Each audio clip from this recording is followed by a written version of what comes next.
The world has changed, but the illness of hate remains a serious threat to our peaceful coexistence. The growth of the internet economy has developed a big field of new opportunities for everyone in terms of access to knowledge and development of new skills.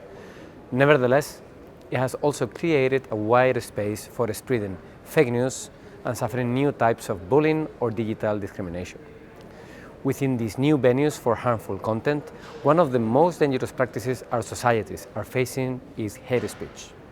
According to United Nations, hate implies an offensive discourse targeting a social group or an individual based on inherent characteristics such as race, religion, or gender.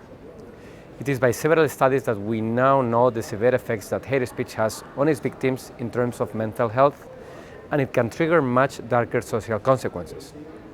Unfortunately, the increase of this type of cases is becoming a widespread serious problem in open societies like ours. According to a recent report of the Center for the Fight Against Digital Hate, 84% of the anti-Semitic attacks on social networks go unpunished. In order to tackle this problem, the European Union approved in 2020 a piece of legislation like the Digital Services Act.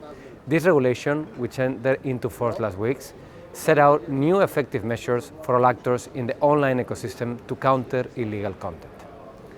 The global aim is the detection, flagging, and removal of the toxic content that circulates through the internet without any control.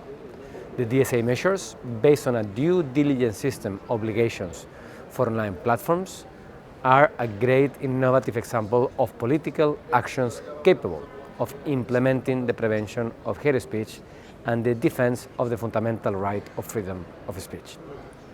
However, at the European Union, the definition of hate speech is still non-existent. This means that the DSA, this piece of legislation, will be really applied by the European Union states in accordance with their national hate speech laws. This situation raises legal uncertainties and tempers the homogeneity of equal rights along the European Union. Europe means peace, human rights, and overall unity to achieve a better world for everyone. Hate is just the opposite. We must stand up together against this terrible social scourge and fight for strong legal solutions.